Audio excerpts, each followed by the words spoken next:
17 सितंबर 2024 दिन मंगलवार से 2 अक्टूबर तक पितृपक्ष में भूलकर भी मत खाना यह 5 चीजें, वरना आपके पितृ हो जाएंगे। नाराज घर में आ जाएगी, कंगाली परिवार के सभी सदस्यों को लग जाएगा।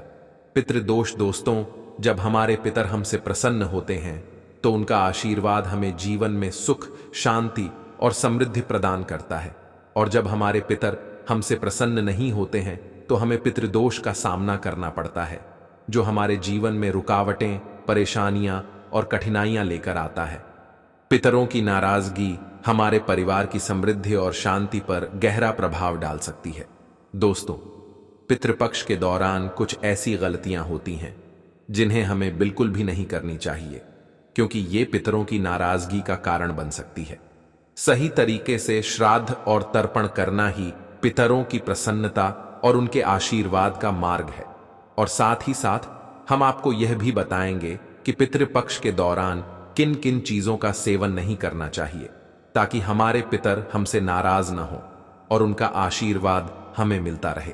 तो इस वीडियो में आगे बढ़े उससे पहले, हे भोलेनाथ, आपकी इस वीडियो को जो भी लाइक और चैनल को सब्सक्राइब करें, उसके जीवन में कभी दुख दर्द मत आने देना, उसका घर हमेशा धन धान्य से भरे रखना। दोस्तों, भाद्रपद मास की पूर्णिमा से लेकर अश्विन मास की अमावस्या तक के दिनों को पितृपक्ष या श्राद्ध पक्ष कहा जाता है। यह वह समय होता है जब हम अपने पूर्वजों की आत्मा की शांति के लिए पिंडदान, तर्पण और दान जैसे कर्म करते हैं और उनके प्रति श्रद्धा प्रकट करते हैं। इस वर्ष पितृपक्ष 17 सितंबर 2024 मंगलवार से आरंभ हो रहा है। पितृपक्ष का पहला श्राद्ध अगस्त्य मुनि जी के नाम से किया जाता है।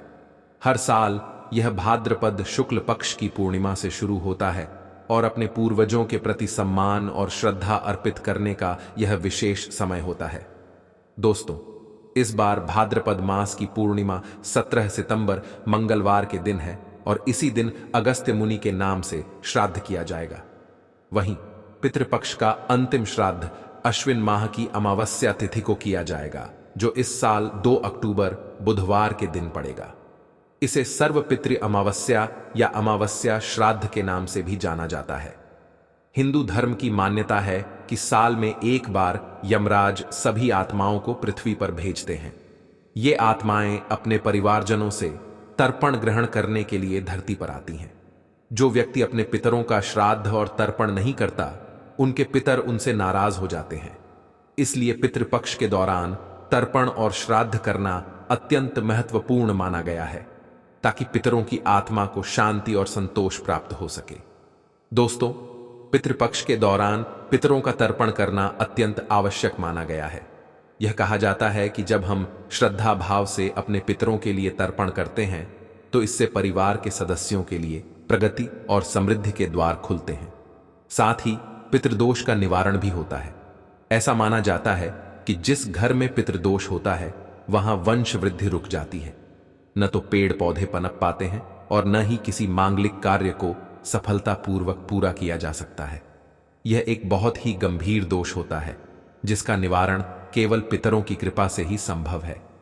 ब्रह्म वैवर्त पुराण के अनुसार देवताओं को प्रसन्न करने से पहले मनुष्य को अपने पितरों यानी अपने पूर्वजों को संतुष्ट करना चाहिए।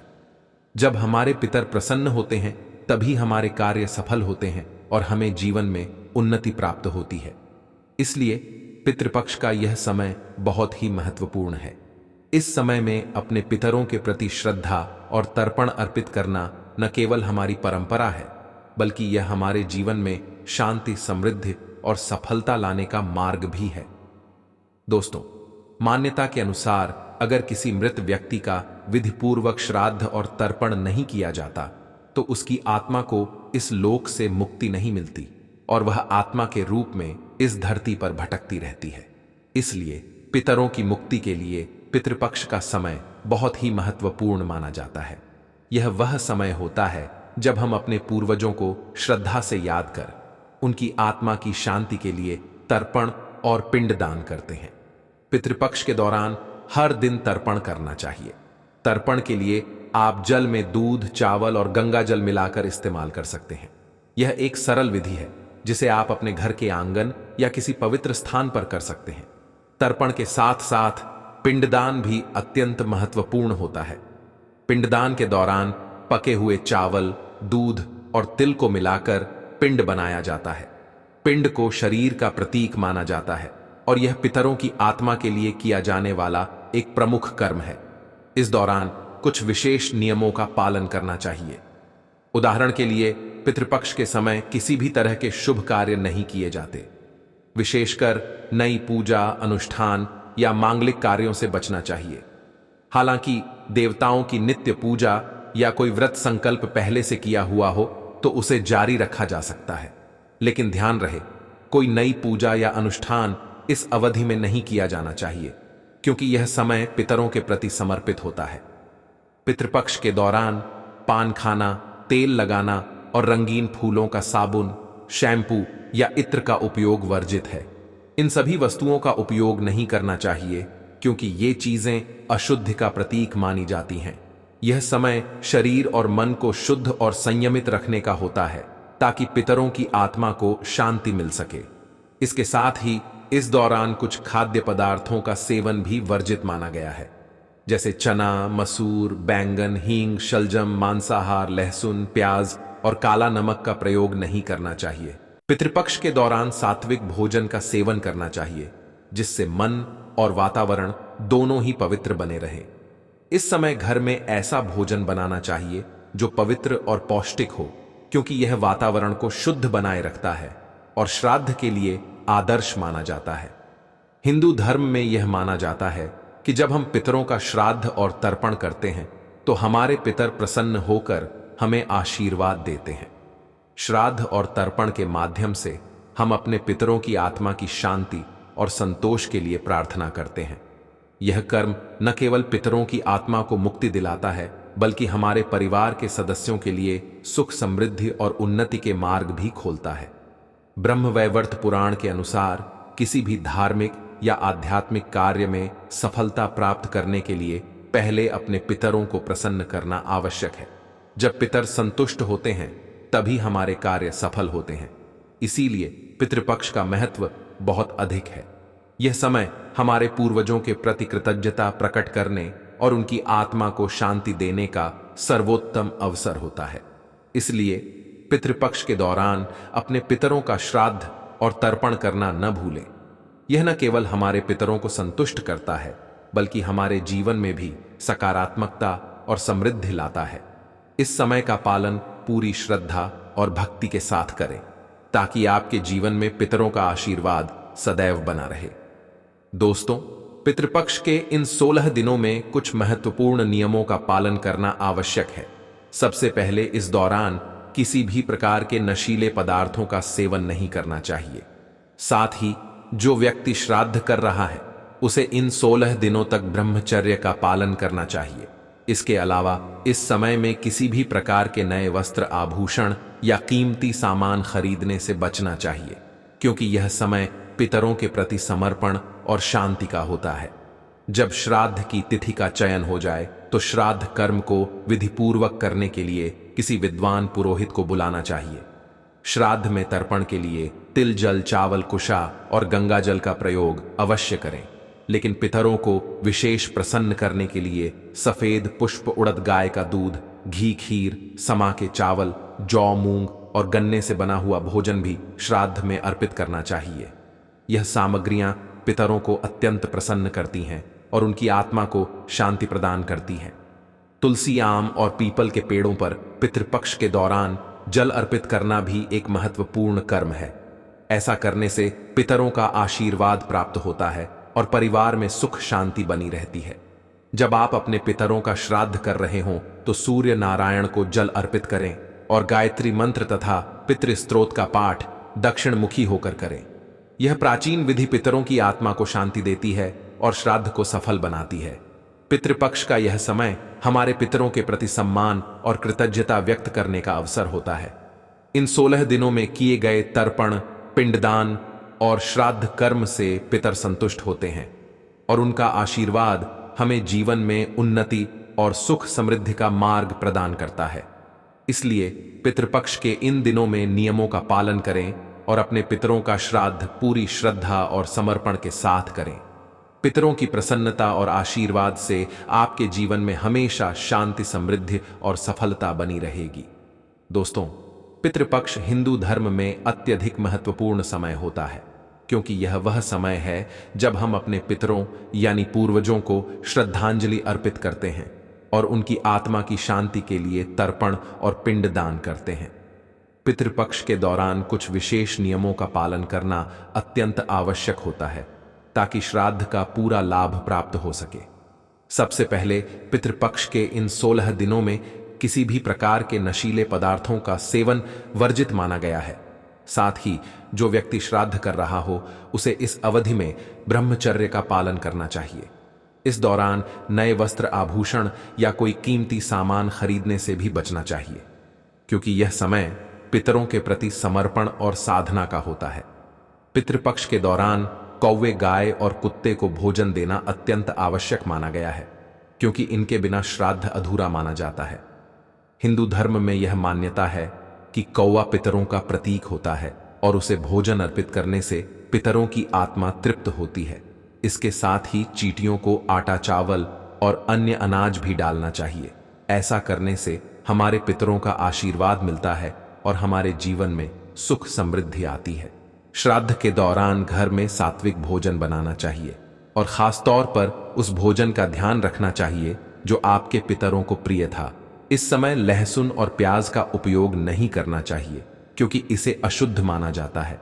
मान्यता है कि जब हम पितरों का स्मरण करते हैं और उनके लिए भोजन बनाते हैं तो वे घर आते हैं और भोजन ग्रहण कर तृप्त होते हैं। तर्पण और पिंडदान के बाद पुरोहित और ब्राह्मणों को भोजन कराना अत्यंत आवश्यक है। ब्राह्मणों को भोजन कराने के बाद उन्हें दक्षिणा, वस्त्र, चावल, दाल, चीनी, नमक, मसाले, कच्ची सब्जियां, तेल और मौसमी फल दान में देना चाहिए।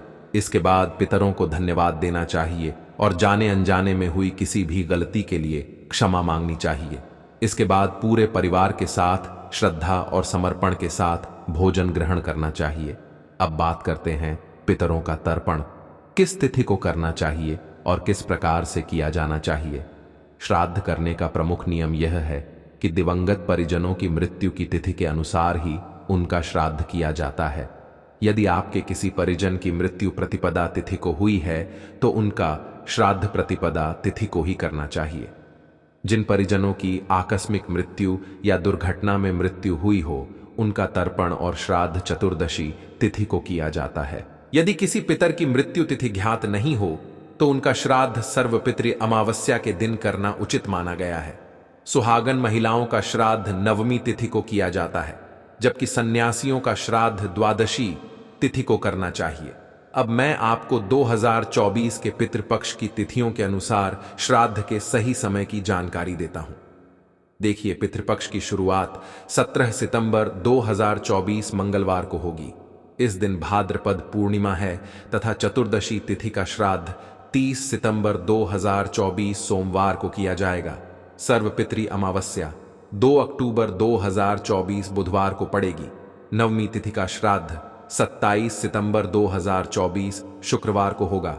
द्वादशी तिथि का श्राद्ध 29 सितंबर 2024 रविवार को किया जाएगा। दोस्तों, यह तिथियां 2024 के पंचांग के अनुसार हैं, ताकि आप अपने पितरों का श्राद्ध और तर्पण सही समय पर कर सकें। यह अत्यंत महत्वपूर्ण समय होता है जब हम अपने पूर्वजों के प्रति कृतज्ञता व्यक्त करते हैं और उनकी आत्मा की शांति के लिए तर्पण और पिंडदान करते हैं।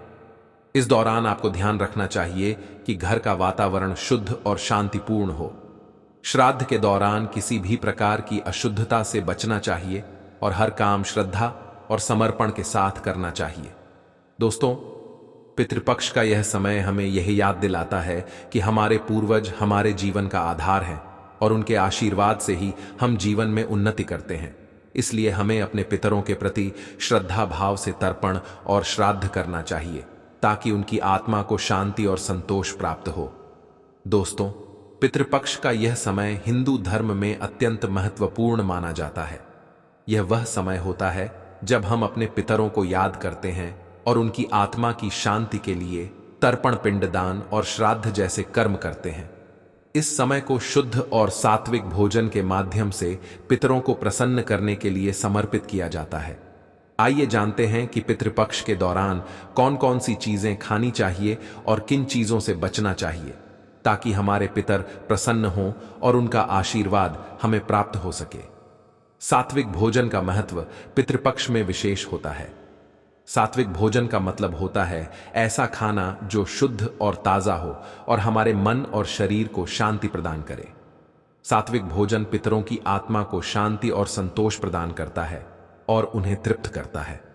इस प्रकार के भोजन में चावल, गेहूं की रोटी, बिना मसाले की सब्जियां, हरी सब्जियां और ताजे फल शामिल होते हैं। ये सभी चीजें हमारे पितरों को प्रसन्न करती हैं और हमारे शरीर को भी शुद्ध और स्वस्थ बनाए रखती हैं। पितरों को अर्पित करने के लिए सफेद खाद्य पदार्थों का विशेष महत्व होता है, जैसे कि सफेद चावल, गाय का दूध और खीर। यह सभी खाद्य पदार्थ पवित्रता के प्रतीक माने जाते हैं और पितरों की आत्मा को शांति प्रदान करते हैं। खीर, जो कि गाय के दूध और चावल से बनाई जाती है, इसे पितरों का प्रिय भोजन माना जाता है। इसे अर्पित करने से पितर प्रसन्न होते हैं और उनका आशीर्वाद परिवार के सभी सदस्यों को प्राप्त होता है। सफेद चावल और तिल का भी विशेष महत्व होता है। तिल का तर्पण पितरों को संतोष और शांति प्रदान करता है और इसे अर्पित करने से पितरों की आत्मा को तृप्ति प्राप्त होती है। तिल का तर्पण करने से पितरों को प्रसन्नता मिलती है। यह प्राचीन काल से ही एक महत्वपूर्ण कर्म माना गया है।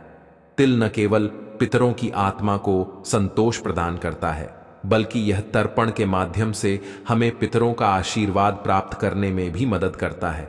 इसके अलावा तिल का उपयोग आप अपने भोजन में भी कर सकते हैं, ताकि पितरों को संतोष प्राप्त हो सके। तिल से पिंडदान करना भी पितरों को अत्यंत प्रसन्न करता है। गाय का दूध और घी का सेवन पितरों को तृप्त करने के लिए अत्यंत महत्वपूर्ण होता है। गाय का दूध और घी शुद्धता और पवित्रता का प्रतीक होते हैं और इसे अर्पित करने से पितरों की आत्मा को शांति और संतोष मिलता है। खीर, जो कि गाय के दूध से बनाई जाती है, इसे पितरों को अर्पित करने से वे अत्यंत प्रसन्न होते हैं और उनका आशीर्वाद परिवार के सभी सदस्यों के जीवन में सुख, समृद्धि और शांति लाता है। पितरों को प्रसन्न करने के लिए ताजे फल और मौसमी सब्जियों का सेवन भी अत्यंत शुभ माना जाता है। फल जैसे केला, नारियल, अमरूद और अन्य मौसमी फल पितरों को अर्पित करने से उनकी आत्मा को संतोष प्राप्त होता है। इसके अलावा लौकी, कद्दू, तोरई जैसी हरी सब्जियों को भी पितरों को अर्पित किया जा सकता है। ये सब्जियां शुद्ध और सात्विक मानी जाती हैं और पितरों की आत्मा को तृप्त करती हैं। पितरों की आत्मा की शांति के लिए श्राद्ध, तर्पण और पिंडदान के साथ साथ शुद्ध और सात्विक भोजन अर्पित करना भी बहुत जरूरी होता है। मसालेदार भोजन और तामसिक खाद्य पदार्थों से पूरी तरह से परहेज करना चाहिए, क्योंकि इससे पितरों की आत्मा को अशांति मिलती है और उनका आशीर्वाद प्राप्त नहीं हो पाता है। लहसुन, प्याज और मांसाहार को तामसिक भोजन की श्रेणी में रखा जाता है और पितरों को अशुद्धता का प्रतीक माना जाता है। इसलिए पितृपक्ष के दौरान तामसिक भोजन का सेवन बिल्कुल भी नहीं करना चाहिए। अब बात करते हैं उन चीजों की जिन्हें पितरों को अर्पित करना शुभ माना जाता है। पितरों को खीर, सफेद चावल, तिल और गाय का दूध अर्पित करना सबसे उत्तम माना जाता है। यह सभी चीजें पितरों को अत्यंत प्रिय होती हैं और इन्हें अर्पित करने से उनकी आत्मा को शांति और संतोष मिलता है। इसके अलावा आप ताजे फल जैसे केला, नारियल, अमरूद आदि भी पितरों को अर्पित कर सकते हैं। ये फल पितरों को अत्यंत प्रिय होते हैं और इन्हें अर्पित करने से पितर तृप्त होते हैं और परिवार को आशीर्वाद देते हैं। पितृपक्ष के दौरान पान खाना और तेल लगाना वर्जित होता है। यह मान्यता है कि इन चीजों का प्रयोग पितरों की प्रसन्नता के लिए उचित नहीं होता। इसके अलावा साबुन, शैम्पू, इत्र और रंगीन फूलों का उपयोग भी नहीं करना चाहिए, क्योंकि यह चीजें अशुद्धता की प्रतीक मानी जाती हैं। इस समय हमें पवित्रता और शुद्धता का ध्यान रखना चाहिए, ताकि पितरों की आत्मा को शांति और संतोष प्राप्त हो सके। पितृपक्ष का यह समय हमें यह सिखाता है कि हमें अपने पितरों के प्रति श्रद्धा और कृतज्ञता व्यक्त करनी चाहिए और उनका आशीर्वाद प्राप्त करने के लिए शुद्ध और सात्विक जीवन शैली का पालन करना चाहिए। पितरों की आत्मा को शांति और संतोष प्राप्त करने के लिए तर्पण और पिंडदान के समय शुद्ध और सात्विक भोजन अर्पित करना अत्यंत महत्वपूर्ण होता है। इस दौरान पितरों को भोग के रूप में खीर, सफेद चावल, तिल और मौसमी फल अर्पित करने से उनकी आत्मा को संतोष प्राप्त होता है और वे प्रसन्न होकर परिवार के सभी सदस्यों को आशीर्वाद प्रदान करते हैं। पितृपक्ष के दौरान ब्रह्मचर्य का पालन करना भी अत्यंत आवश्यक माना जाता है। इस समय कोई भी प्रकार का नशीला पदार्थ जैसे शराब, सिगरेट आदि का सेवन नहीं करना चाहिए। यह न केवल हमारे शरीर के लिए हानिकारक है बल्कि पितरों की आत्मा के लिए भी अशांति का कारण बनता है। इसके अलावा इस समय में किसी भी प्रकार के शुभ कार्य जैसे विवाह, गृह प्रवेश या नए व्यापार की शुरुआत नहीं करनी चाहिए, क्योंकि यह समय पितरों के प्रति समर्पण का होता है। पितरों को प्रसन्न करने के लिए जो भी भोजन अर्पित किया जाता है उसे पूरी श्रद्धा और भक्ति के साथ अर्पित किया जाना चाहिए। भोजन को शुद्धता से बनाना चाहिए और इसे पवित्र भावना के साथ पितरों को अर्पित करना चाहिए। पितरों को भोग लगाने के बाद पुरोहितों और ब्राह्मणों को भी भोजन कराना चाहिए और उन्हें दान देना चाहिए, ताकि पितरों की आत्मा को शांति मिल सके और उनका आशीर्वाद प्राप्त हो सके। श्राद्ध और तर्पण के बाद ब्राह्मण भोज का विशेष महत्व होता है। ब्राह्मणों को भोजन कराना और उन्हें वस्त्र दान करना अत्यंत शुभ माना जाता है। दान में आप उन्हें चावल, दाल, घी, तेल, कच्ची सब्जियां, फल और अन्य आवश्यक वस्तुएं दे सकते हैं। इसके अलावा ब्राह्मणों को दक्षिणा भी अवश्य देनी चाहिए, ताकि पितरों की आत्मा को संतोष प्राप्त हो सके। इसके बाद पितरों को धन्यवाद देना और उनसे जाने अनजाने में हुई किसी गलती के लिए क्षमा मांगना भी अत्यंत महत्वपूर्ण होता है। यह हमारी परंपरा का हिस्सा है और इससे पितरों की आत्मा को शांति मिलती है। पितरों से क्षमा मांगकर हम उनके प्रति अपनी श्रद्धा और समर्पण प्रकट करते हैं और यह सुनिश्चित करते हैं कि हमारे कर्म शुद्ध और पवित्र हों। पितरों की प्रसन्नता के लिए हमें पूरे परिवार के साथ श्रद्धापूर्वक भोजन ग्रहण करना चाहिए। इस समय पूरे परिवार के साथ मिलकर पितरों की पूजा करना और भोजन अर्पण करना अत्यंत शुभ होता है। इससे परिवार में एकता और समर्पण की भावना उत्पन्न होती है और पितरों का आशीर्वाद पूरे परिवार को प्राप्त होता है। तो दोस्तों, इस पितृपक्ष के दौरान इन सभी बातों का ध्यान रखें और अपने पितरों का श्राद्ध, तर्पण और पिंडदान पूरी श्रद्धा और भक्ति के साथ करें, ताकि उनकी आत्मा को शांति प्राप्त हो और उनका आशीर्वाद आपके जीवन में सुख, समृद्धि और शांति लाए। दोस्तों, क्या आप जानते हैं कि पितृपक्ष के समय पितरों की कथा सुनने से हमें अद्भुत आशीर्वाद प्राप्त होते हैं। पितृपक्ष हमारे पूर्वजों को समर्पित एक विशेष समय होता है और इस दौरान पितरों की कथा सुनने से उनके आशीर्वाद की प्राप्ति होती है। इससे हमारे जीवन में शांति, समृद्धि और खुशहाली आती है। पितृपक्ष की कथा न सिर्फ हमें हमारे पूर्वजों के साथ जोड़ती है, बल्कि हमें उनके आशीर्वाद से हर कठिनाई का सामना करने की शक्ति भी प्रदान करती है। तो आइए जानते हैं कि पितृपक्ष की कथा सुनने से हमें क्या क्या लाभ हो सकते हैं। बहुत समय पहले की बात है। एक गांव में एक धर्मनिष्ठ ब्राह्मण रहते थे जिनका नाम करुणाशंकर था। करुणाशंकर अपनी ईमानदारी, निष्ठा और धार्मिक कर्मकांडों के लिए पूरे गांव में प्रसिद्ध थे। उनका विश्वास था कि उनके जीवन में जो भी सुख, शांति और समृद्धि है वह उनके पितरों के आशीर्वाद से ही है। इसलिए करुणाशंकर हर साल पितृपक्ष के दौरान अपने पितरों के लिए विधिपूर्वक तर्पण और श्राद्ध करते थे। उनका मानना था कि उनके पितरों का आशीर्वाद ही उनके परिवार को समृद्ध और सुरक्षित रखता है। करुणाशंकर ने हमेशा अपने पितरों का स्मरण श्रद्धा और भक्ति के साथ किया। हर साल जब पितृपक्ष आता, करुणाशंकर अपने घर को शुद्ध करते, पवित्र स्नान करते और विधिपूर्वक तर्पण और पिंडदान करते। उनके इस समर्पण के कारण उनके घर में हमेशा सुख समृद्धि रहती थी।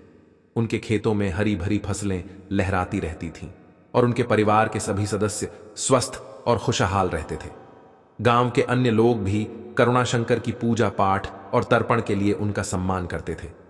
लेकिन जैसे जैसे समय बीतता गया, करुणाशंकर के जीवन में धीरे धीरे कुछ अजीब सी घटनाएं होने लगीं। उनके खेतों में फसलें सूखने लगीं, परिवार के सदस्य बीमार रहने लगे और उनके घर की समृद्धि घटने लगी। यह सब अचानक हुआ और करुणाशंकर को समझ में नहीं आया कि यह सब क्यों हो रहा है। वह नियमित रूप से अपने पितरों का तर्पण करते थे और हर साल श्राद्ध विधि से सभी धार्मिक अनुष्ठान भी करते थे। फिर भी उनके जीवन में इन विपत्तियों का आना उनके लिए एक पहेली बन गया था। करुणाशंकर ने इस समस्या का समाधान पाने के लिए गांव के कुछ विद्वान ब्राह्मणों से परामर्श लिया। उन्होंने करुणाशंकर से कहा कि शायद तर्पण और श्राद्ध के दौरान कोई नियमों की अनदेखी हो गई हो या किसी प्रकार की त्रुटि रह गई हो जिससे पितर नाराज हो गए हों। यह सुनकर करुणाशंकर चिंतित हो गए। उन्होंने अपनी पूजा विधियों को ध्यान से देखा, लेकिन उन्हें कोई त्रुटि नजर नहीं आई। उन्होंने हमेशा पूरे विधि विधान से पितरों का तर्पण और श्राद्ध किया था, लेकिन उनकी चिंताएं बढ़ती ही गईं। अब उनके जीवन में परेशानियों का दौर और भी बढ़ गया। उनके खेतों में अब बिल्कुल भी फसल नहीं होती थी। परिवार के सदस्य बीमारियों से ग्रस्त हो गए थे और घर की आर्थिक स्थिति भी खराब होने लगी थी। करुणाशंकर के लिए यह समय बहुत ही कठिनाई भरा हो गया था। उन्होंने कई बार अलग अलग उपाय किए, मंत्रोच्चारण और विशेष पूजा अनुष्ठान भी कराए, लेकिन कोई भी उपाय काम नहीं आया। एक रात करुणाशंकर को एक अद्भुत स्वप्न आया। उस स्वप्न में उन्होंने अपने पितरों को देखा। उनके पितर नाराज थे और उनसे कह रहे थे, हे पुत्र करुणाशंकर, तुमने अपने तर्पण और श्राद्ध में वह श्रद्धा और निष्ठा खो दी है जो पहले हुआ करती थी। तुम केवल कर्मकांड कर रहे हो, लेकिन तुम्हारा मन और ध्यान अब इसमें पूरी तरह से नहीं लगा हुआ है। इसी कारण से हम तृप्त नहीं हो पा रहे हैं और यही कारण है कि तुम्हारे जीवन में यह विपत्तियां आ रही हैं। करुणाशंकर ने स्वप्न में अपने पितरों की बात सुनी और वह बहुत ही व्यथित हो गए। उन्होंने पितरों से कहा, हे मेरे पितरों, मुझे क्षमा करें। यदि मुझसे कोई भूल हो गई है तो कृपया मुझे माफ करें और मुझे बताइए कि मैं कैसे आपकी आत्मा को शांति प्रदान कर सकता हूं। पितरों ने करुणाशंकर को उत्तर दिया, हम तुम्हें क्षमा करते हैं, लेकिन इस बार पितृपक्ष के दौरान तुम्हें पूरे विधि विधान से और पूरी श्रद्धा के साथ तर्पण और श्राद्ध करना होगा। ध्यान रखना कि जब तुम तर्पण और पिंडदान करोगे तब तुम्हारा मन पूरी तरह से शांत और स्थिर हो। जब हम तृप्त होंगे तभी तुम्हारे जीवन में सुख और समृद्धि लौटेगी। करुणाशंकर ने स्वप्न से जागने के बाद अपने पितरों की बातों को गहराई से समझा और उन्होंने निश्चय किया कि इस बार पितृपक्ष के दौरान वह पूरी श्रद्धा और समर्पण के साथ तर्पण करेंगे। पितृपक्ष का समय नजदीक आया और करुणाशंकर ने पूरे विधि विधान के साथ तर्पण की तैयारी की। उन्होंने घर को शुद्ध किया, पवित्र स्नान किया और विधिपूर्वक तर्पण किया। उन्होंने तर्पण के समय गाय का दूध, सफेद चावल, तिल और खीर का भोग अर्पित किया। उन्होंने अपने पितरों के लिए पिंड दान किया और ब्राह्मणों को भोजन कराया।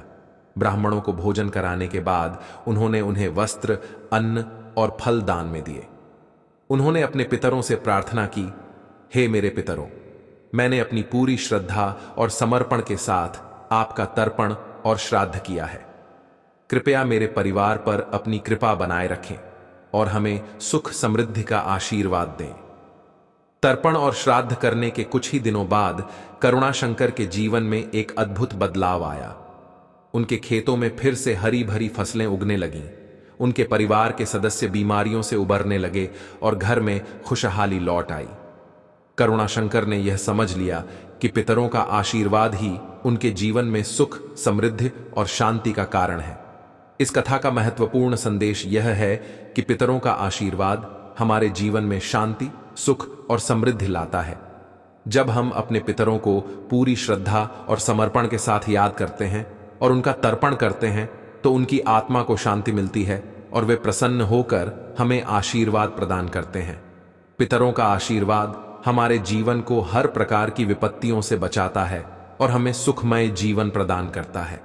इसलिए हमें हर साल पितृपक्ष के दौरान अपने पितरों का श्राद्ध और तर्पण पूरी निष्ठा और श्रद्धा के साथ करना चाहिए, ताकि हमारे जीवन में भी करुणाशंकर की तरह सुख, शांति और समृद्धि बनी रहे। तर्पण और श्राद्ध करने के लिए यह आवश्यक है कि हम पूरे विधि विधान के साथ इस अनुष्ठान को करें। तर्पण के दौरान गाय का दूध, सफेद चावल, तिल और खीर का भोग अर्पित करना चाहिए। तर्पण और श्राद्ध के समय हमें अपने मन को पूरी तरह से शुद्ध और शांत रखना चाहिए ताकि पितरों की आत्मा को शांति मिल सके और वे हमें आशीर्वाद दे सकें। इसके साथ ही ब्राह्मणों को भोजन कराना और उन्हें दक्षिणा और वस्त्र दान में देना भी अत्यंत महत्वपूर्ण होता है, क्योंकि इससे पितरों की आत्मा को संतोष मिलता है।